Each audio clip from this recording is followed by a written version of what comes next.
Alright YouTube, so we are back with some FF7 Remake news. We have again some details for the game.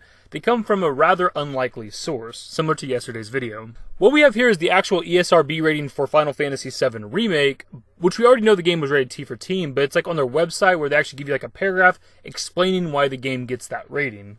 Shout out, of course, to Chaser Joey over on Reddit for sharing this. I'm assuming this posting on their website is new because it just got shared to Reddit today.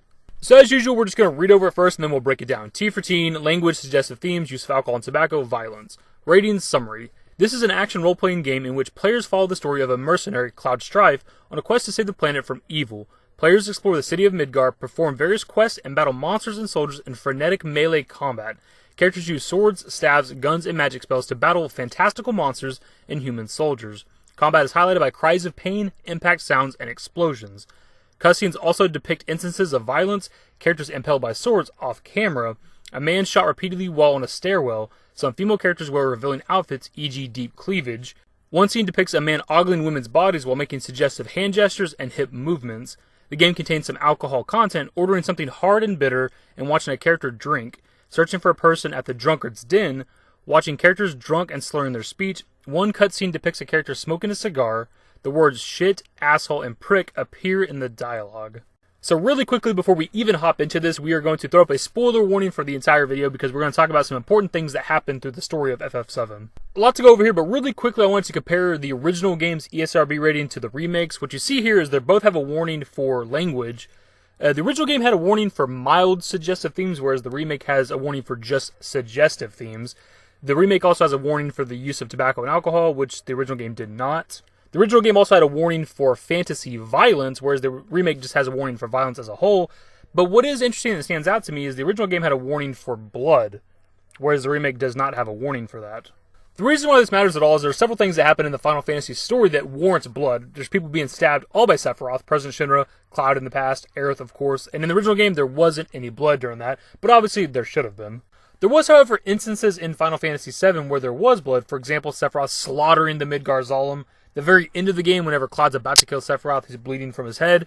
And then, more specifically pertaining to this game, Final Fantasy VII Remake, something that should happen, is Jenova breaking out of her container. At this point of the game, whenever Jenova breaks out of her container, it's an absolute bloodbath in the Shinra building. There's blood fucking everywhere, all over the floor, to the point that you actually follow a blood trail to know where to go. They put so much emphasis on this segment of the game that there's actually blood on the ground whenever you go into battle. Now look, I can completely understand why they wouldn't want to one-for-one recreate this scene with HD quality graphics, but to think that this scene's going to happen in the remake and there may not be any blood at all, that's hard to grasp. That's hard to get my head around because this is such an iconic moment from the game, such a memorable moment. It lets you know how much of a threat Jenova actually is, and if there's no blood at all, it's going to suck.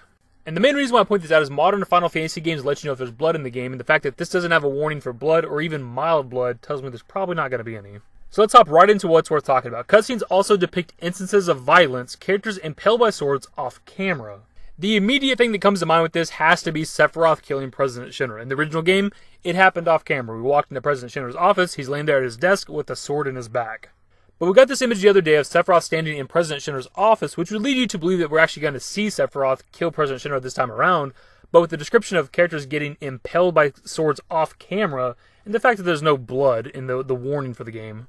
I don't think we're actually going to see it. We're either going to walk into the office and Sephiroth standing there like he is in this image, President Shinra already dead, or we walk in, we see Sephiroth standing there, a camera cuts to our characters' faces, we hear the stab sound, their shocked faces, something like that. It's going to happen off camera more than likely. A man shot repeatedly while on a stairwell. The immediate thing that comes to mind for me for this is Jesse, Biggs, and Wedge going up the tower trying to stop Shinra from dropping the plate on Sector 7. This is where all three of these characters die. As for which character they're talking about, well, there's only two guys. It's either Wedge or Biggs, but in the original game, Wedge actually dies by falling off the side of the tower. But with the original game, we actually come across Biggs already on the stairwell dying, so I think he's a more likely candidate for this, but there's a good chance that they would give Wedge a better death than just falling off the side of the tower. But for better or worse, it's nice to know that this is still going to happen with the remake, assuming this is the characters they're talking about. Some female characters wear revealing outfits, e.g. deep cleavage. The first thing that comes to mind here, of course, is the Wall Market segment. Tifa, Aerith, and even Cloud, for those of you that have not played the original Final Fantasy VII, all wear dresses. Now, we have briefly seen Aerith's dress with the Tokyo Game Show trailer, and there is a little bit of cleavage, but not necessarily deep cleavage or a lot of it, but we have not yet seen what Tifa looks like in hers. And naturally, of course, there is the Honeybee Inn, which is a brothel, and they've said they're not shying away from what it is, so there's a good chance we'd see some cleavage here as well. And something that was pointed out on Reddit that I wouldn't have even thought of is Scarlet. Her character model will definitely have a lot of cleavage, assuming they stick to what it kind of looked like in the original game, and I'm assuming she'll have a more prominent role with this game being Midgar only, and us really just facing Shinra. So we'll probably be seeing her character a lot more with this game, which would warrant the too much cleavage warning or whatever. Boobies are bad. One scene depicts a man ogling women's bodies while making suggestive hand gestures and hip movements. And we are jumping back to Wall Market again. Now, for starters, this could potentially be the Honeybee Inn. It is a brothel, of course. But the fact that they specified that it is one scene, it has to be Don Corneo. Everybody's favorite mafioso-style sex trafficker. If they're just talking about one scene specifically, then Don Corneo is definitely the character that'll be ogling women and doing suggestive movements. The game contains some alcohol content, ordering something hard and bitter, and watching a character drink. This is obviously in reference to something from the original game. Whenever we come back to the 7th Heaven bar, you have the option to actually order an alcoholic drink. And we've actually already seen this scene in the E3 2019 trailer, or at least a part of it. Searching for a person at the drunkard's den, watching characters drunk and slurring their speech. Now put these two together because they're more than likely for the exact same situation. The drunkard's den is something new for the remake, but more than likely is the name for the bar in Wall Market. The bar in the original game did not have an actual name, so the more than likely would give it a name in the remake, and the fact that it says we go looking for somebody there, we actually go to the bar in Wall Market looking for the guy that owns the clothing store. As for the character being drunk and slurring their speech, his daughter in-game actually tells us that he's at the bar getting plastered, so it's definitely what this is talking about. One cutscene depicts a character smoking a cigar. This could either be Don Corneo because his character does smoke a cigar, but more than likely would be President Shinra. And lastly, we have a couple of words that other channels probably won't even say, like shit, asshole, and prick. And I think it's pretty safe to assume that most of those words are going to come from Barrett.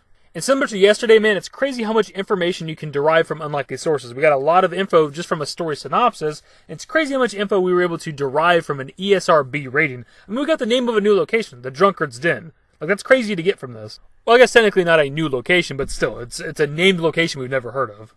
The main thing about this that bothers me, though, is people getting impaled and shot off camera, which did happen in the original game. We didn't actually see President Shinra get stabbed, and we didn't actually see Jesse, Biggs, and Wedge getting shot, but there's no reason why it has to be like that for the remake. And of course, the lack of blood. That's probably the biggest one for me from this ESRB rating, because specifically for the Shinra building and Genova breaking out of the cell, of course, it's a very bloody scene. But the fact that there's not even a warning for mild blood or blood at all, or even blood in the paragraph describing the game, that has me a little bit worried, man. It has me a little bit worried for the future games, because when it gets to the scene of Sephiroth killing Aerith, if we don't actually see it, what if she gets killed off screen? Imagine if that happens. And if there's not any blood with that, that's going to bother me too. Just a little bit of blood. She doesn't have to bleed a lot. We don't got to see Aerith bleed to fucking death. But a little bit of blood. I mean, is it just me? Does the lack of a blood warning bother anybody else? I'm very curious about that. Anyways, that's the video, my dudes. I pass off to you guys in the comment section. What are your thoughts on the ESRB rating for Final Fantasy VII Remake? Hopefully you guys enjoyed the video. If you did, give it a thumbs up. Subscribe to the channel if you guys are new and want to stay updated with more Final Fantasy VII Remake content. Turn on my notifications. Follow me on Twitter at @TheDashingDavid. And my Discord links to my social networks are in the description and in the outro. Later, guys.